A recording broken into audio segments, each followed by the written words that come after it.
अस्सलामुअलैकुम वरहमतुल्लाहि वबरकातुह। बिस्मिल्लाहिर्रहमानिर्रहीम नहमदुहु व नुसल्ली अला रसूलिहिल करीम व अला आलिहि व अस्हाबिहि अजमईन अम्मा बाद। मोहतरम भाइयों, बुज़ुर्गों, दोस्तों, देखो, हमारी ज़िंदगी का जो सफ़र होता है, इंसान 30 साल, 40 साल, 50 और 60 साल दुनिया में ज़िंदगी गुजार के चला जाता है। लेकिन ज़िंदगी के इस सफ़र में बहुत सारे लोग हमको मिलते रहते हैं या जिनके साथ हम एक मुद्दत तक वक्त गुजारते हैं। बहुत सारे लोगों को हम भूल जाते हैं, हमको याद भी नहीं रहता है। लेकिन कुछ लोग होते हैं, उनके साथ आपने जो गुजारा हुआ वक्त होता है वो पूरी ज़िंदगी आपको याद रहता है। चाहे वो ज़िंदगी के किसी भी हिस्से में आपने उनके साथ वक्त गुजारा हो, लेकिन वो लोग आपके दिल पर अनमिट नुक़ूश छोड़ जाते हैं। ऐसे ही लोगों में हमारे हाजी नज़ीर साहब बागबान, अथनी, ज़िला बेलगाम, कर्नाटका। यह हाजी नज़ीर साहब मरहूम, मुझे बड़ा गम हुआ, अफसोस हुआ। अभी मैं सफ़र पर था और मुझे उनके फ़र्जंद जो मेरे शागिर्द रशीद है, हाजी शफ़ीक़ साहब बागबान, उनका मैसेज मिला कि अब्बा का इंतकाल हुआ है। मुझे इतना अफसोस हुआ जिस दिन ये इत्तला मुझे मिली, इतना अफसोस हुआ, मेरा पूरा दिन जो है किसी चीज़ में दिल नहीं लगा। मैं हाजी साहब से मुताल्लिक़ सोचता रहा कि इतने अच्छे इंसान, इतने मिलनसार इंसान, लोगों के साथ खैर खाही करने वाले इंसान, मतलब हाजी साहब की जो सिफ़ात है उसके लिए एक किताब चाहिए पूरी। क्योंकि मैंने उनके साथ जो वक्त गुजारा हूँ, मैं उनका इमाम था, उनकी मस्जिद में मैं इमामत किया करता था। तो मेरे साथ जो पर्सनली उनके ताल्लुकात थे उस पर मैं बाद में बात करूँगा। उमूमी तौर पर जो मैंने देखा, हाजी साहब के चेहरे पर मैंने कभी भी शिकन नहीं देखा। शिकन किसे कहते हैं कि आदमी का चेहरा उदास है या आदमी जो है मुरझाया हुआ है। वो कभी भी मुस्कुराते हुए ही रहते थे, हमेशा हर एक से मिलेंगे, चाहे वो कोई पहचान वाला हो, चाहे उनके दुकान पे आने वाला कस्टमर हो, चाहे वो चंदा लेने वाला हो, चाहे वो किसी मस्जिद के लोग हो, चाहे वो मदरसे के लोग हो, चाहे वो कोई इमाम साहब हो। मैंने देखा उनके चेहरे पर जो है ना, जो चेहरे पे मुस्कुराहट है, जो खुशी है, वो हमेशा उनका चेहरा मुस्कुराता हुआ ही होता था। यानी अगर कोई गंभीर मुद्दा है उसमें भी वो मुस्कुरा कर ही बात करते थे। यानी ये चाहते थे कि भाई ये भी मसला प्यार मोहब्बत से ही हल हो। ऐसी हस्ती, ऐसी शख्सियत जो है ना, मैंने मेरी ज़िंदगी में, मैंने इसीलिए कहा ना आपको कि कुछ लोग होते हैं जिनका असर आपके दिल पे अनमिट होता है। यानी वो लोग हमेशा के लिए आपके दिल में जगह किए हुए होते हैं।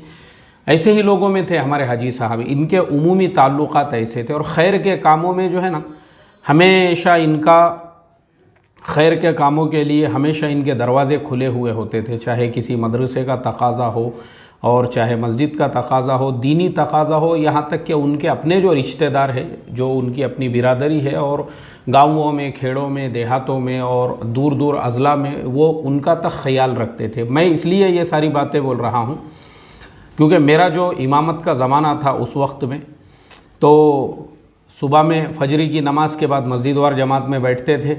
और मैं आपको बता दूं, ज़िंदगी में पहली मर्तबा यानी मस्जिद वार जमात किसे कहते हैं, हालांकि उससे पहले मेरा चिल्ला लग गया था।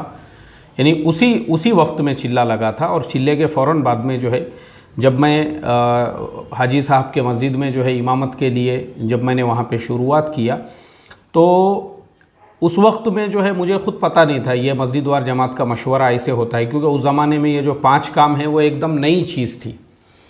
तो मैं हाजी साहब के मस्जिद में फजर के बाद मस्जिद वार जमात में बैठते थे, तब हमको प्रैक्टिकल समझ में आया कि मस्जिद वार जमात ये होती है, मशवरा ऐसे होता है और मुलाकातें ऐसे की जाती है। फिर हम फजर के फ़ौरन बाद मुलाकात में जाते थे।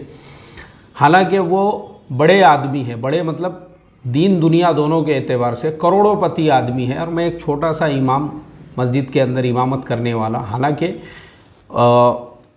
दीनी एतबार से तो मैं उनका इमाम था, लेकिन मैं दुनियावी एतबार से बता रहा हूँ क्योंकि उमूमन हमारे यहाँ पे आम तौर पे ऐसा माहौल है कि अक्सर जो पैसे वाले लोग हैं या बड़े लोग होते हैं, करोड़पति लोग होते हैं, वो इमाम साहब से ज़्यादा ताल्लुकात नहीं रखते हैं। वो उनको लगता है कि भाई ज़्यादा इमाम साहब से ताल्लुकात रहे तो पता नहीं अगले महीने में इमाम साहब हमारे सामने कुछ तकाज़ा रख दे। लेकिन हमारे हाजी साहब का मिजाज जो है वो ऐसा था कि मैं उनका इमाम था, और उसके अलावा जो है मेरे से इतना गहरा ताल्लुक़ था कि हम लोग मस्जिद वार जमात के फ़ौरन बाद में जो है मुलाकातें वग़ैरह के बाद उनका अपना घर होने के बावजूद भी वो रोज़ाना मुझे नाश्ता कराया करते थे। किसी दिन वो नहीं रहे तो उनके छोटे भाई हाजी मुनीर साहब, हम लोग ये रोज़ाना का मामूल था फजर की नमाज के बाद। हालांकि उनका अपना घर है, उनकी अपनी पूरी फैमिली है, लेकिन हम बाहर मुलाकात के लिए गए। और हमारे साथ साथी कौन होते थे? हाजी साहब तो बड़े आदमी हैं, उनके पास कम से कम 30 से 40 मज़दूर काम करते हैं, और जो उनके पास मज़दूरी के लेवल पे काम करने वाले लोग हैं वैसे साथी हमारे साथ मस्जिद वार जमात में भी रहते थे। वो भी नाश्ते में साथ में ही है, मुलाकातों में, मतलब कोई रत्ती बराबर का भेदभाव नहीं है। यानी उनके किसी भी अमल से, लोगों से मुलाकात के तरीक़े से, बातचीत के तरीक़े से, खैर खाही के तरीक़े से, मैं जो आपको बोल रहा हूँ ना, मुझे उनसे जो मोहब्बत है, और मैं ख़ास उनके लिए ये वीडियो बना रहा हूँ इसीलिए कि मैंने उनके अंदर ये चीज़ ऐसी ज़र्रा बराबर भी ये महसूस नहीं किया कि एक आदमी, उनके पास 3-3 कंपनियों की डीलरशिप थी, 3-3 कंपनियों की डीलरशिप है, शोरूम नहीं है, डीलर है वो, 3-3 4-4 ब्रांड्स के, और 30-40 मज़दूर काम कर रहे हैं। उसके बावजूद जो आम साथी है, जो रिक्शा चलाने वाला साथी है या छोटा मोटा कारोबार, वो सब भी साथ में एक साथ बैठे हुए हैं, उठ रहे हैं, मुलाकात के लिए जा रहे हैं और नाश्ते वगैरह। फिर उसके बाद मेरा मामूल ही था, मैं अपने ज़रूरियात वगैरह से फारिग होकर उन्हीं की दुकान पे जाके बैठता था। उन्होंने एक मखसूस जगह, अब आप सोचो, उनके कारोबार की जगह है जहाँ पे जो है हर वक्त में कस्टमर जो है खड़े हुए हैं लाइन लगा के। उसके बावजूद उन्होंने एक मखसूस जगह बनाकर रखी थी सिर्फ शहर के उलामा और अइम्मा के को बैठने के लिए। उनमें एक और मौलाना थे, मैं मौलाना का नाम भूल रहा हूँ, बुज़ुर्ग मौलाना थे, वो भी रोज़ आते थे, मैं भी बैठता था। वो मौलाना की मस्जिद का भी नाम मेरे जहन से निकल गया अभी, क्योंकि मैं बहुत सारी चीज़ें उनसे सीखता था, उनकी सोहबत में भी मैं रहता था। और मौलाना यूपी के थे, तो वो मौलाना भी रोज़ाना आते थे। तो वो मौलाना ने तकाज़ा रखे, बोले यार ये तुम अखबार मंगाते हो, नशेमन आता है, सालार आता है, यार बम्बई का जो है ना, बोले इनकलाब मंगाया करो। मतलब वो ऐसा, अब आप सोचो, यानी उनके ताल्लुकात उलमा अइम्मा से कितने ज़्यादा फ्री थे कि वो हुक्म दे रहे हैं उनको। और मैं गवाह हूँ इस चीज़ का, उनके कहने पे हाजी साहब ने उसकी पोस्टल डिलीवरी शुरू की है। पूरे साल भर के पैसे भर दिए, भाई पोस्ट से रोज़ का अखबार आया करे, क्योंकि वहाँ कोई लाकर देने वाला नहीं था। वो अखबार आता था रोज़ाना, हम वहीं बैठते थे। तो वो जो उनके अंदर जो है ना, ये सारी जो सिफ़ात थी, हुस्न सलूक वाली, प्यार वाली, मोहब्बत वाली, लोगों से मिलनसारी वाली, मस्जिदों के लिए ताउन वाली, उलमा अइम्मा से उनका ताल्लुक़, उनके चेहरे पे हमेशा की जो मुस्कुराहट, मैं अपने आंसुओं को ज़ब्त नहीं कर सका। मुझे पता चला कि भाई हाजी नज़ीर साहब का इंतकाल हुआ। मुझे मतलब मेरे पास अल्फाज नहीं है अभी बोलने के लिए कि यार ऐसा कैसे हो गया बोल के। हाजी साहब यानी हमारे इतने करीबी, इतने, यानी जिस इंसान का आपके दिल के ऊपर एक नक्श हो, और वैसे इंसान के अचानक आपको इंतकाल की जब इत्तला मिलती है ना, तकलीफ़ होती है इंसान को।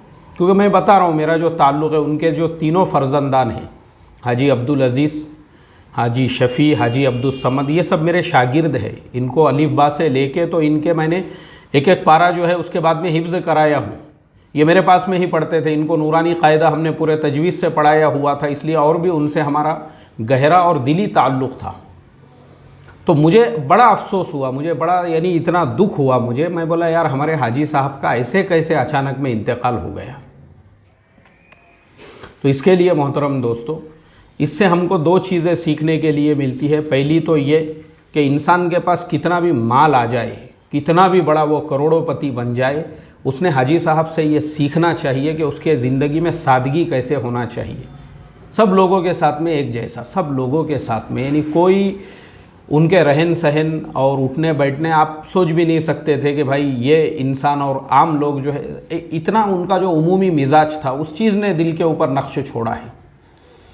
और दूसरी चीज़ जो सीखने, हमेशा मुस्कुराते रहते थे, हमेशा मुस्कुरा कर ही बात करेंगे। उनको कभी किसी ने, उनके चेहरे पे गम है या उनके पेशानी के ऊपर बल आया हुआ है। और हाँ, इबादत के लाइन से भी मैं आपको बता दूं, आप सोचो इतना बड़ा करोड़ों आदमी है, इतने बड़े आदमी होने के बावजूद उनकी इशराक भी कभी फौत नहीं होती थी। अब बाकी नमाज़ों का तो मैं ज़िक्र ही नहीं करता। आप इस पे से ही अंदाज़ा लगाइए, जो मैं बताया ना, हम फजर बाद मस्जिद वार जमात में बैठते थे, मुलाकातें वगैरह हुई, उसके बाद इशराक होती थी। ये मैंने खुद देखा और मुझे उम्मीद है, अभी हाजी साहब से भी मेरी बात हुई, हाजी शफ़ी साहब से भी, तो उन्होंने भी यही कहा, मर्ज़ की वजह से घर पे ही नमाज़ें पढ़ते थे, लेकिन इशराक जो है वो इशराक तक बैठे हुए रहते थे मुसल्ले के ऊपर तस्बीहात पढ़ते हुए, और इशराक पढ़ के फिर आराम करते थे। आज भी उनका इशराक का मामूल था। यानी मुझे आप बताओ, क्योंकि हमारे यहाँ तो पैसा आने के बाद में इंसान के अंदर कितनी बुराइयाँ आती है वो हम सब जानते हैं, लेकिन यहाँ इशराक तक का उनका जो मामूल था, तो ये पैसे वालों ने, मालदारों ने भी और हमारे जैसे आम लोगों ने भी उनसे ये सीखना चाहिए कि उन्होंने अपना जो ताल्लुक़ था अल्लाह की ज़ात से उसको फरामोश नहीं किया। बस मैं आखिरी में सिर्फ़ दुआ कर सकता हूँ हाजी साहब के लिए कि अल्लाह तबारक व ताला उनको करवट करवट जन्नतुल फिरदौस में जगह अता फ़रमाए, अल्लाह तबारक व ताला उनके दरजात को बुलंद फ़रमाए, और वो सारा सवाब जारिया जो ज़िंदगी भर वो मदारिस का ताउन करते आए हैं, दावत व तबलीग के लाइन से मेहनतें करते आए हैं, आने वाले जमातों की नुसरतें करते आए हैं, अल्लाह ताला इंशाअल्लाह उनको क़यामत तक उसका सवाब पहुँचाता रहेगा। और हाजी साहब के जो घर के लोग हैं, ख़ास तौर पे उनके वालिद मोहतरम हाजी अनवर साहब बागबान हमारे बुज़ुर्ग हैं, मैं ये कहूँ कि मेरे उस्ताद हैं, मैंने उनसे कन्नड़ सीखा था, तो इसमें मुबालिगा नहीं होगा। अल्लाह उनको, हाजी मुनीर साहब बड़े अज़ीज़ दोस्त हैं हमारे, बशीर भाई हाजी बशीर साहब वो भी हमारे बड़े अच्छे दोस्त हैं। इसी तरह से हाजी साहब के घर वाले हैं, हाजी साहब के फ़र्जंदान हैं, हाजी अब्दुल अज़ीज़ साहब, हाजी शफ़ीक़ साहब और हाजी शफ़ी साहब, और इसी तरह से हाजी अब्दुल समद साहब, और हाजी साहब के तमाम ही, अब तो उनका जो ख़ानदान है, उनकी बहुएँ हैं, पोतरे हैं, नवासे हैं, सब लोगों को अल्लाह तबारक व तआला सब्र जमील की तौफ़ीक़ अता फ़रमाए। उनकी बहनें हैं और उनके घर के लोग हैं और उनके रिश्तेदार हैं, और जिन लोगों के साथ इनका हुस्न सलूक था, और इसी तरह से उस महल्ले के जो रहने वाले लोग हैं, उनके दोस्त हैं, उनके अहबाब हैं, उनसे जितने भी ताल्लुक़ात वाले हैं, तमाम लोगों को अल्लाह तबारक व ताला सब्र जमील की तौफ़ीक़ अता फ़रमाएँ। हम हमेशा इनफ़िरादी तौर पे भी हाजी साहब के लिए दुआ करते रहेंगे, क्योंकि शुरू में मैंने कहा ज़िंदगी के सफ़र में कुछ लोग होते हैं, उनके नुक़ुश आपके दिल से नहीं मिट सकते, वो हमेशा वो आपके दिल पे एक नक्श हो गए हुए होते हैं। ऐसे लोगों में हमारे हाजी साहब थे। हम ज़िंदगी में जब तक हमारी भी सांस में सांस है, हम हाजी साहब के लिए दुआएँ करते रहेंगे, अल्लाह उनके दरजात को बुलंद फ़रमाए। आसमां तेरी लहद पर शबनम अफ़शानी करे, सब्ज़ नौ रिश्ता उस घर की निगहबानी करे।